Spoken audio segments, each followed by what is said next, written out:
Well, this is not a particularly fun one, since there was a fatality this morning at Montgomery, and it is an airport I have flown out of and into many times, although in good visual conditions.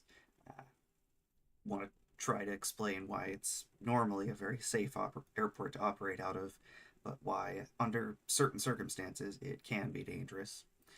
Because we don't know a whole lot, but a few basic things are confirmed.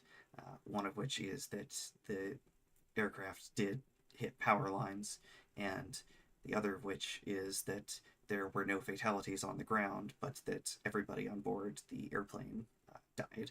So, mostly what I want to try to show is just how low they had to get in order to actually hit those power lines. And I want to do my best to avoid speculating on the root cause of why, because there's a million possible reasons why. And I will touch on likely contributing factors, but the true cause is something that will take time and an NTSB investigation to determine. But the ultimate cause of the accident is well established already because they could see that the power lines had been damaged, and of course, it stands to reason that it collided with them and subsequently with the ground. So, San Diego's airspace is incredibly complicated. Can see here on the sectional that there are multiple Class Bravo airspaces stacked on top of each other, and Montgomery right here sits right in between them because there's the Class Bravo airspace for Miramar, there's the Class Bravo airspace for San Diego International, and this little strip in between is where Montgomery sits. And it has its own Class Delta that goes up to 2,900 feet, but then right above that, from 4,800 up to the usual 10,000 is the Class Bravo, and then out here, the Class Bravo shelf actually drops down to 1,800 up to 10,000. And then to the east, or is it so? Yeah, out to the east, it's still this 4,800 to 10,000.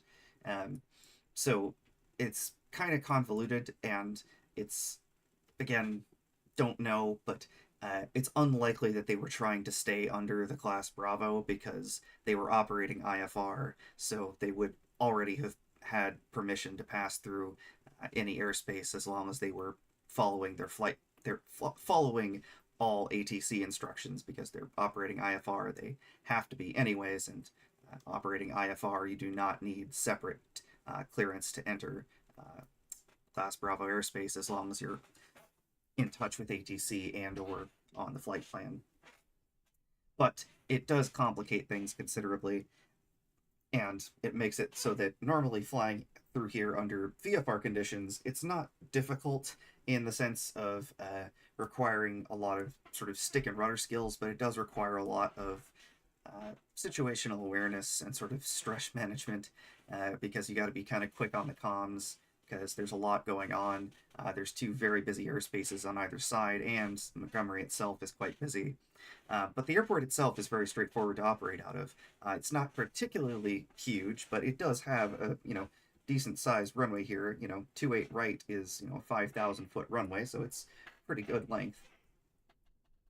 But it can be difficult for the same combination of three reasons that anywhere can be difficult, which are, or I should say, anywhere in a city can be difficult, which is a combination of terrain, weather, and population density. And it's inevitably that second one that makes things go from difficult to dangerous, because under ordinary circumstances, the combination of the congestion due to so many people flying into and out of San Diego International and the military traffic from Miramar make things complicated and stressful.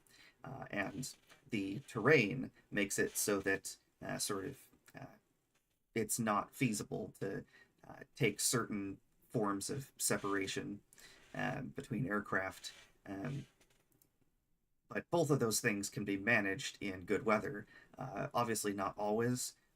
PSA happened. The PSA crash happened in perfectly good, you know, beautiful VFR day, but nevertheless, this incident happened in very poor visibility, and again, that's not necessarily the root cause, but it is a fact that it happened in essentially zero visibility and ceilings that were um, well below the minimums for the airport. Because if we go to the approach plate for the approach they were using, the minimums are, you can see here, that the lowest minimum you'll find is 250 AGL, and the ceilings were at 200. But again, what I'm going to show you is that in order to collide with those power lines, they didn't just have to get below minimums. They had to get below minimums substantially short of the runway. And again, I try to avoid speculating exactly why that happened, because there's a million possible reasons, some of which are more focused on pilot error, some of which are more focused on mechanical things, but we just don't know. Right, we don't know if what was the mechanical state of the aircraft, other than we know that the engines were running until, well, actually, we don't even know the engines were running until they hit the power lines. But we know that there was no, they did not declare any emergency or anything like that. Everything was fine as far as we knew in terms of information coming from the cockpit, and then they collided with the power lines and then the ground. So that does indicate that everything was fine, but that either they had, well, again, we don't know why. All we know for sure is they got well below minimums, hit the power lines. So I want to show you, though, kind of just how far below minimums you have to get for that to happen. I think somebody else pointed out they technically shouldn't have been flying this approach at all, because their approach speed is too high for it, and that is also true. That is the one thing, again, I don't want to say what root cause is, but it's unclear why they didn't divert somewhere else in the first place.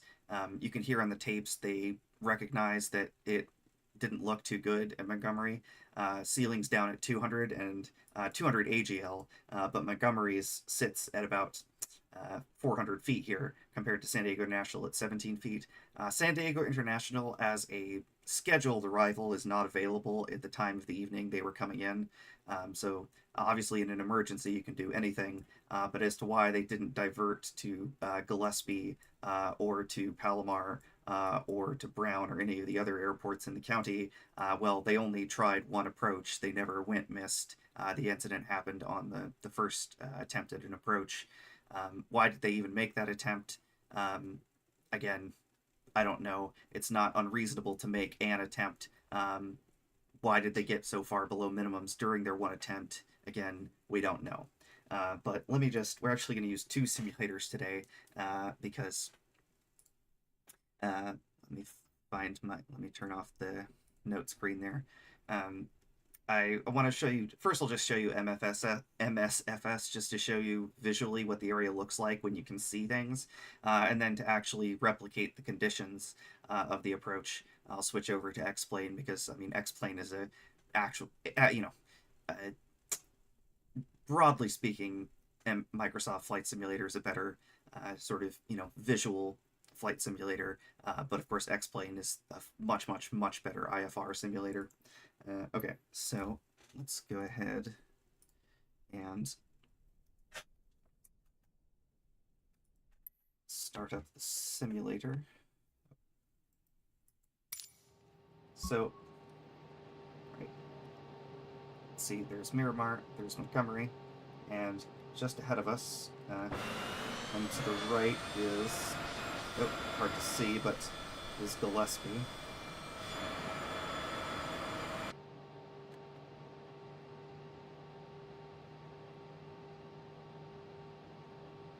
And that is I believe the junction of the 8 and the 15. Oh no, that's the junction of the 8 freeway with something else, actually. Or no, sorry, that's the junction of the 50. Yeah, that's the junction of the 52 with this 63, I think. But anyways, you can see below and behind there is Gillespie Field, which was an airport that they got weather information from, and autopilot.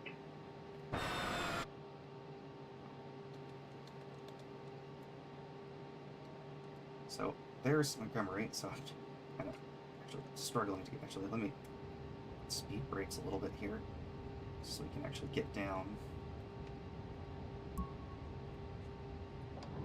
Gear down. Actually, get the fast gear, but it's fine.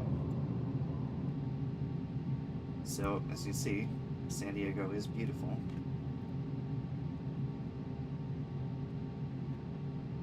So there's the 8 off to the left.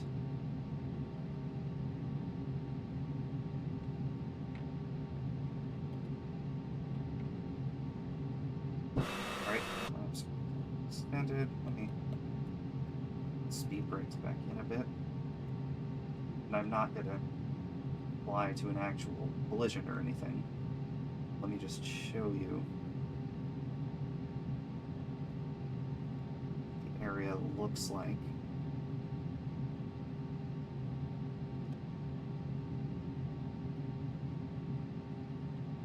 Try to speed brakes entirely. As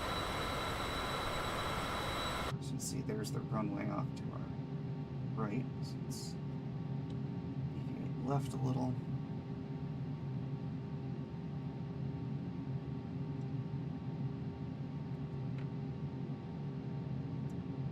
So you see this sort of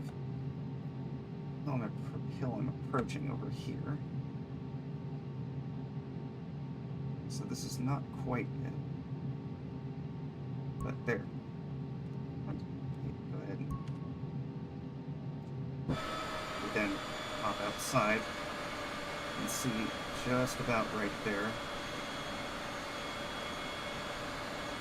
Power lines.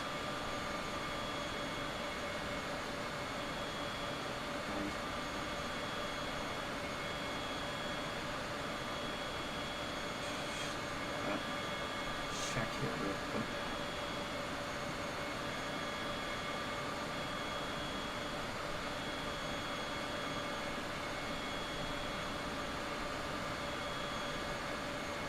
So you can see we're almost not quite lined up, but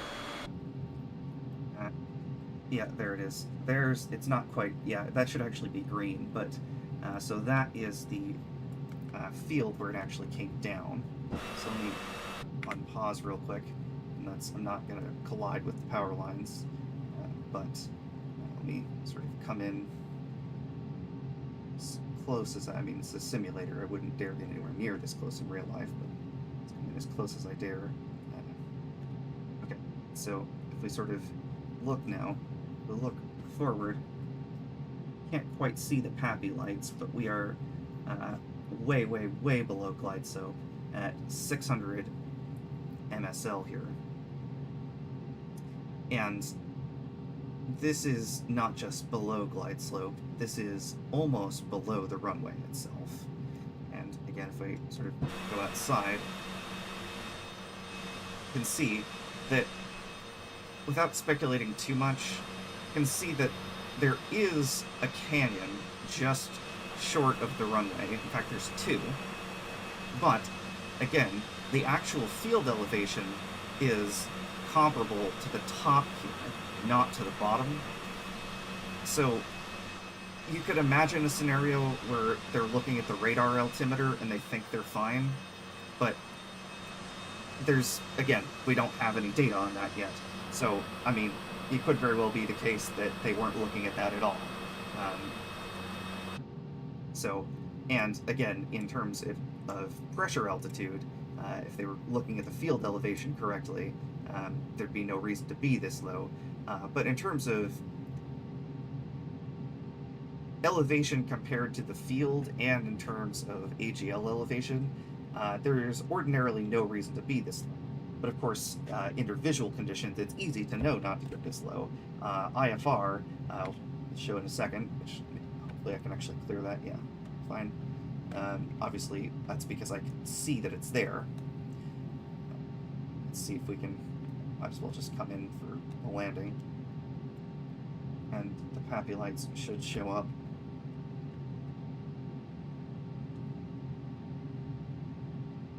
No, maybe not.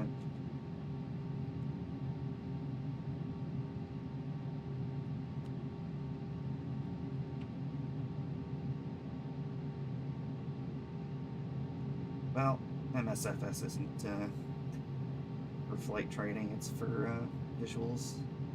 The Pappy lights should be here, though. It's kind of weird. It's not registered. So again, see, this is not really. It is a 5,000-foot runway, but so it should be no problem for a citation. But Autopilot.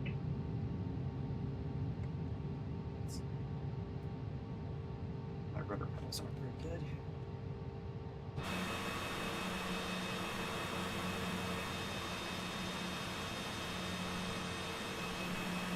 Okay. So that's just to show you what the terrain looks like, where there are some fluctuations in the ground level just short of the actual runway. But if we switch over to X-plane, show you the actual conditions, because of course what they saw was not what I showed you. What they saw was nothing, right? It was complete whiteout conditions, or the complete zero visibility, effectively.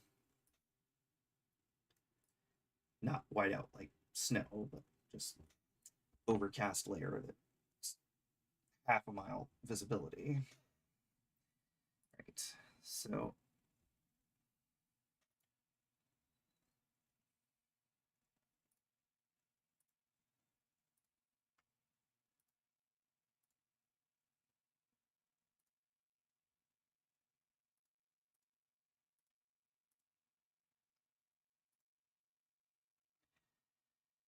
let's start the engine running.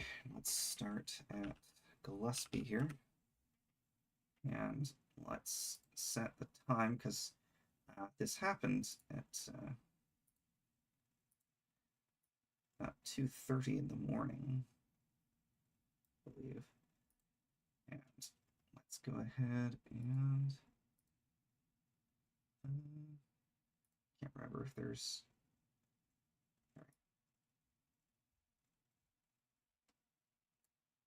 customize. So we actually need to bring, oh yeah, 200 cell. Nope, that will do. Bring that down, down. So it's all the way down at 200 AGL. And then drag the visibility way down.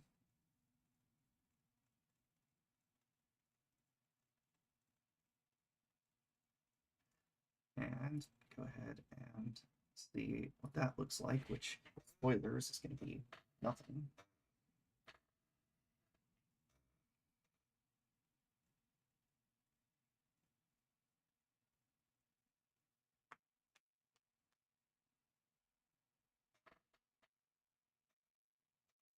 And it's worth noting that the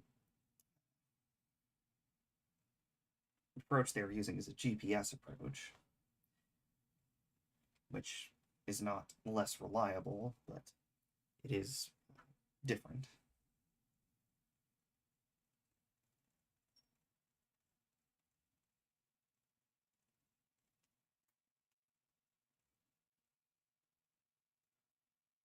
Wait for thing to load, and then we'll program in flight plan. Okay, so yeah, that's what I mean, without the rain, I suppose, but this is what they would have seen. A whole lot of nothing, which I'm starting on the ground here, so. Okay, let's go ahead, because we have to enter our flight plan so that we can use the GPS approach.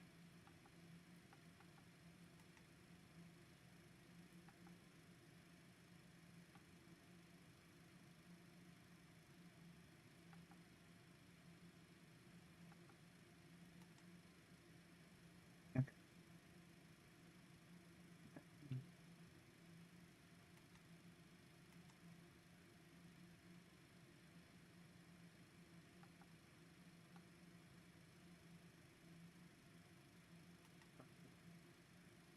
We are on. Now we're on this. Let's see. We are on 1 second. Okay, next up, we're going to go to nav, arrival, one way, 28 right, RNAV,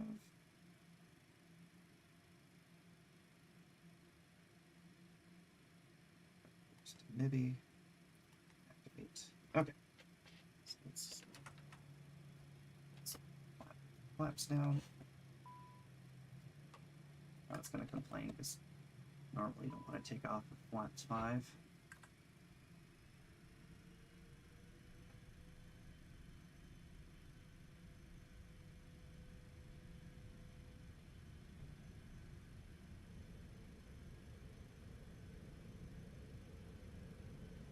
Okay.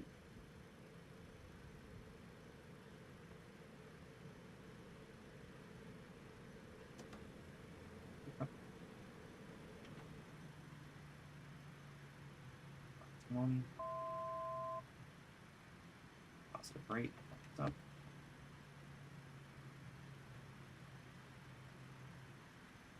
And set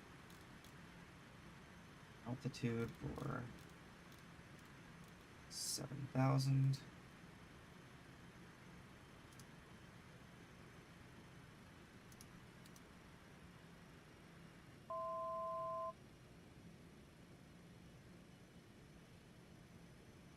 Okay, so here's our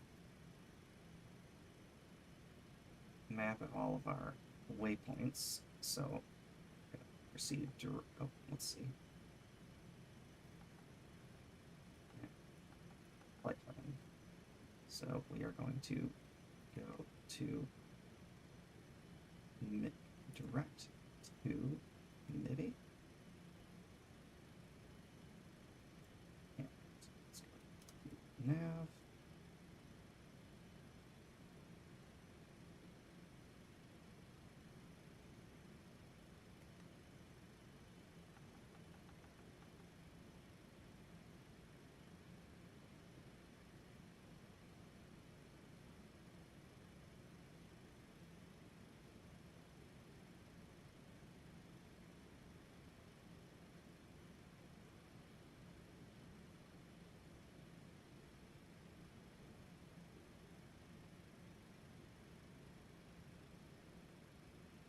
Oops, that's 29,000.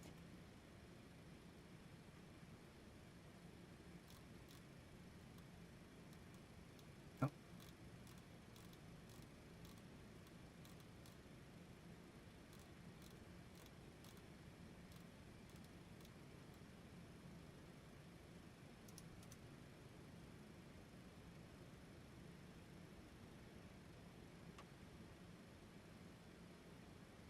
right, so now we've actually climbed above the cloud layer.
I'll go ahead and send back to 7,000, which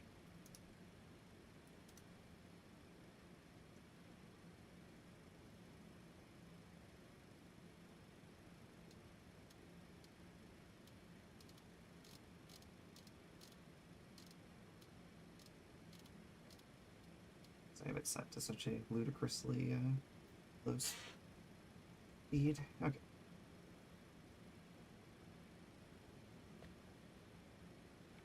Let's speed this up a little bit.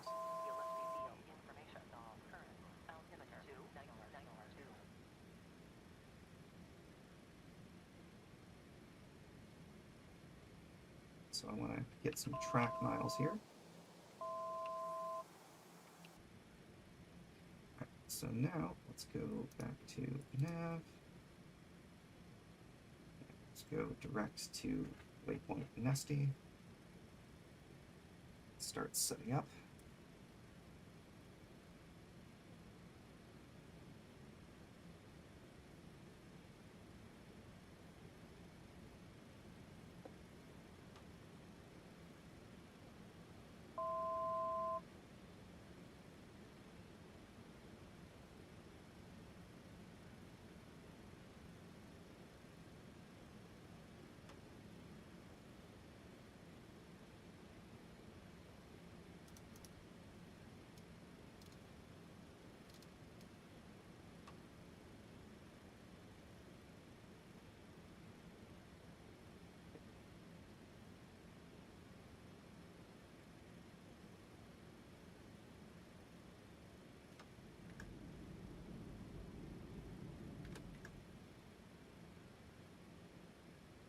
Speed brakes, slow down a little.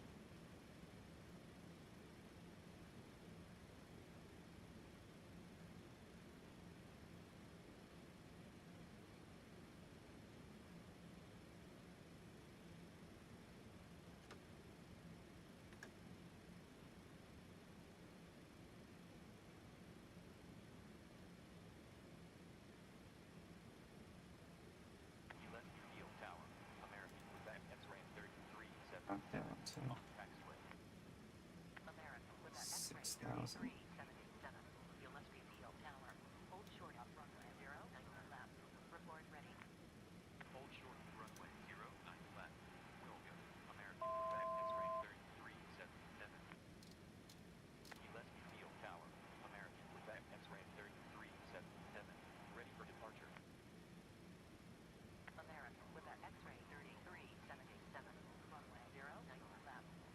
Actually, we should take down 600. Okay, so let's get down to 3,600 to match the approach.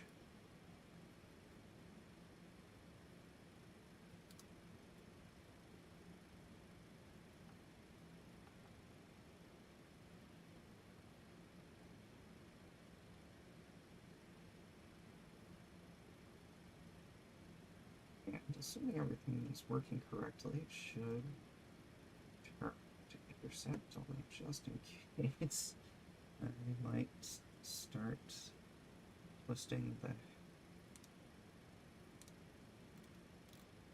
Oh, no, there we go.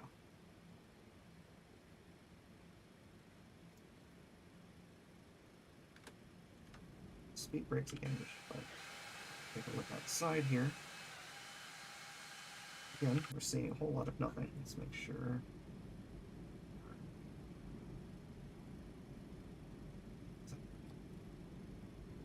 Make sure our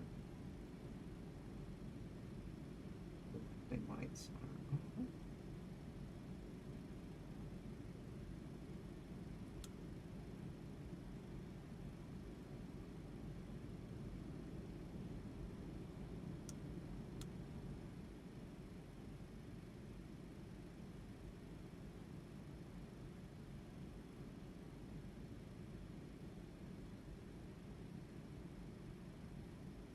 So a penny would want to be down at 2,500.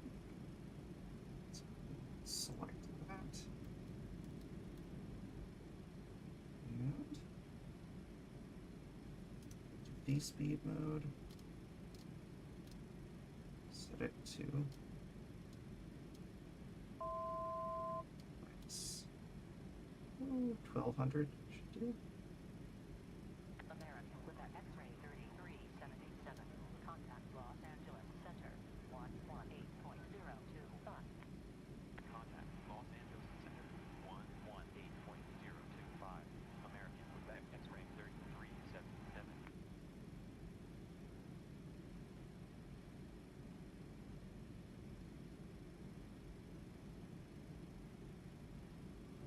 Okay, go to start, get it configured, get the flaps down.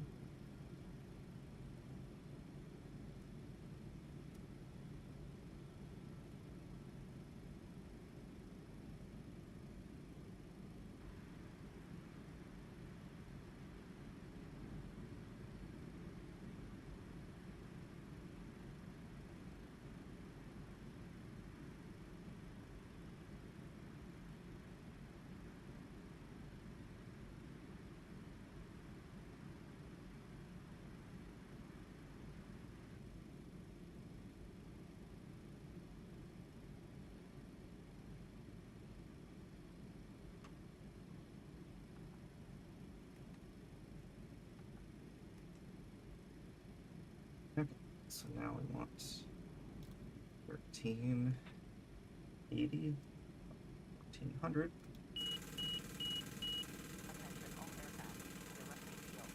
Oh, stop the stall there. All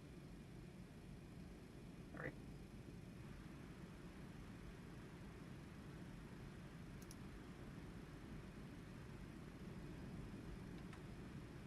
Finish configuring, get the gear down.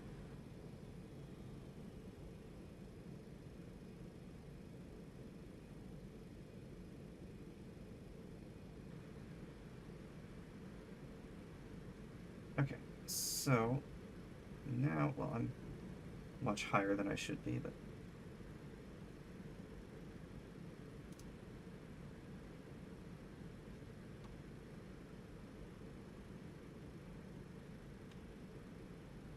let's go ahead and pause here. Again, step outside, and what do we see? A whole lot of nothing. What do we see looking down? Also, a whole lot of nothing. So, let's go back over to, oh, I have to enable it in OBS. Let's bring up the chart. So, Palos is, I guess Penny is actually the final approach fix. But Palos here is the sort of last actual point before this missed approach point here. It's 1.2 nautical miles from the runway. And crash site is actually short of that.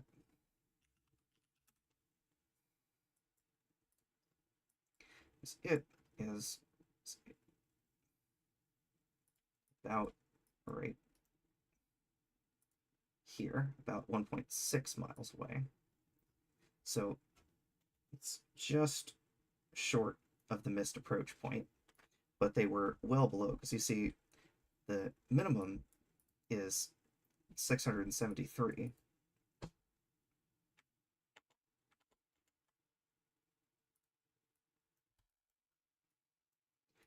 So we're obviously, well, we're not exactly going to go missed. We're going to go to the point where we should go missed and pause the simulator. And again, what happened to them, it's hard to say, other than, as we saw, they descended below the altitude of those power lines and collided with them. So let's unpause here.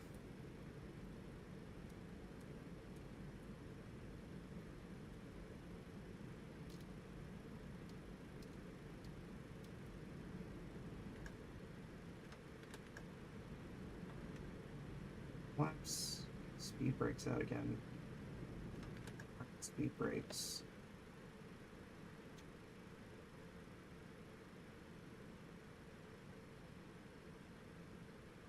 So this is the point at which,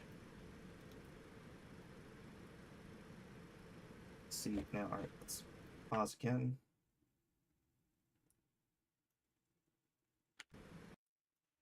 And let's drop that all the way down to field elevation, which is something we should not do. We'll drop it all the way down to 400 feet. Do flight level change again. Unpause. Go to a more reasonable speed.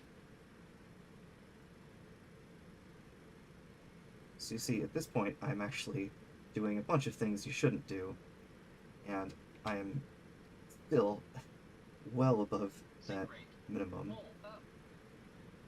So see, now let's just take over and see, now we can see the runway. So now let's go outside. So this is something they would not have seen. I actually could land from here, which I won't for a bunch of reasons. But yeah, so this is what happens, sort of egregiously violating all manner of best practices, and still not going anywhere near that low. And again, I'm not saying that there was any negligence involved, I'm just saying it requires a lot of things to go wrong in order to end up in that situation. What were those things? Only time will tell. But under ordinary circumstances, it's very difficult to actually get that low. But there are some changes in the terrain height that you don't notice unless you're looking at the radar altimeter or if you're looking at the actual terrain. So you unpause here and then, all right, let's go ahead and go mist, which is what we should have done a while ago in the simulator. Okay, positive rate, gear up. Flaps 30. Sorry, flaps 15. Oh, oops. Not so positive a rate.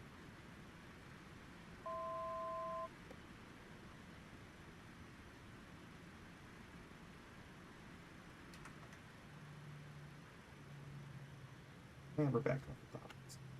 All right, and let's repause.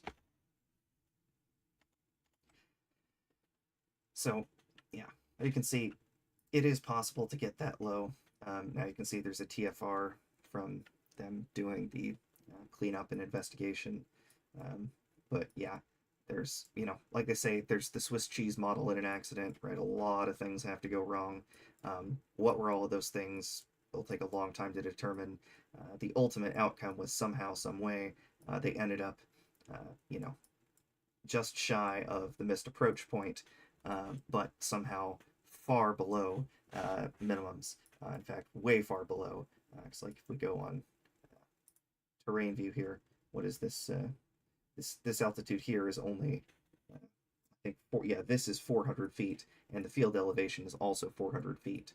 So it's not like the San Diego International, where I've often talked about how it's difficult because there's those hills just short of final back here. This is very different, where there are hills, but they're actually at the same level as the runway threshold.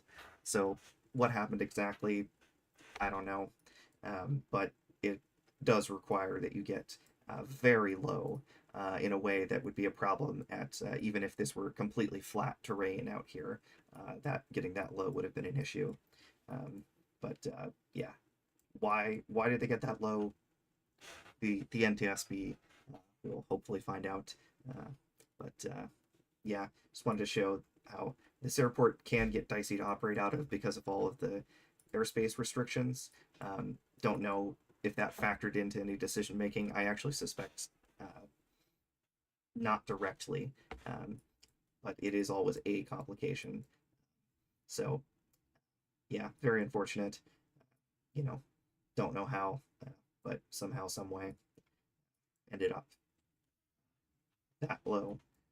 So yeah, very sad.